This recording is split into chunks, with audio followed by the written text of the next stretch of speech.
Hello friends, welcome to சேசு சமையல் தமிழ். இன்றைக்கி நம்மளோட சேனலில் வெயில் காலத்துக்கு ஏற்ற மாதிரி உடம்பை குளிர்ச்சியாக வைக்கிறதுக்கு நம்ம ஒரு சர்பத் ரெசிபி தான் பார்க்க போகிறோம். ரொம்பவே ஈஸியாக கம்மியான டைமில் வீட்டிலையே செஞ்சிடலாம். நன்னாரி சர்பத் தான்.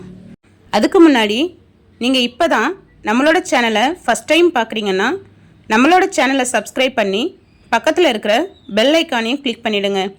வாங்க இப்போ நம்ம வீடியோக்குள்ளே போயிடலாம்.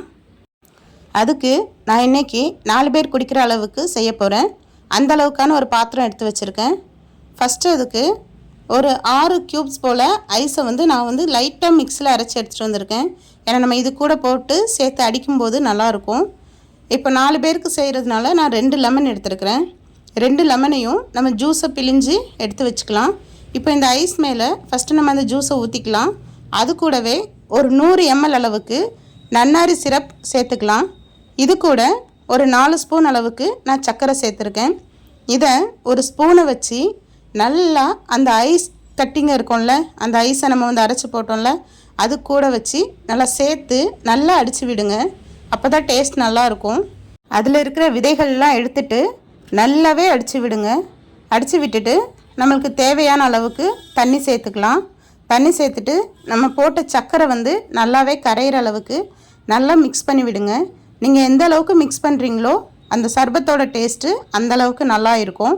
அதுக்காக தான் ஏன்னா கடைகள்லாம் நம்மளுக்கு கிளாஸ்லேயே அந்த ஐஸ் க்யூப்ஸ் போட்டுட்டு நல்லா அடிப்பாங்க. அடிச்சுட்டு ஊற்றும்போது தான் அந்த ரியல் நன்னாரி சர்பத்தோட டேஸ்ட்டு வரும். இப்போ நம்மளோட சர்பத் ரெடி ஆகிடுச்சு. நம்ம இதை நல்லா சில்லுன்னு சர்வ் பண்ணும்போது ரொம்பவே டேஸ்டியாக இருக்கும். அதுக்காக நம்ம சர்வ் பண்ணுற கிளாஸில் ஃபஸ்ட்டு ஒரு 4 க்யூப்ஸ் போல் ஐஸ் போட்டுக்குங்க. அது போட்டுட்டு அதுக்கு மேலே நம்ம செஞ்சு வச்சுருக்கிற சர்பத்தை உள்ளே சேர்த்து இப்போ நம்ம சர்வ் பண்ணிடலாம். ரொம்பவே ஈஸியாக ரொம்பவே கம்மியான டைமில் சில்லுன்னு நம்ம உடம்பை குளிர்ச்சியாக வைக்கிற மாதிரி நன்னாரி சர்பத்தை நம்ம ரெடி பண்ணிட்டோம். சூப்பராக இருந்தது. நீங்களும் ட்ரை பண்ணி பாருங்கள். உங்களுக்கு இந்த ரெசிபி பிடிச்சிருந்ததுன்னா நம்மளோட சேனலை சப்ஸ்கிரைப் பண்ணி பக்கத்தில் இருக்கிற பெல் ஐக்கானையும் கிளிக் பண்ணிவிடுங்க. தேங்க்ஸ் ஃபார் வாட்சிங்.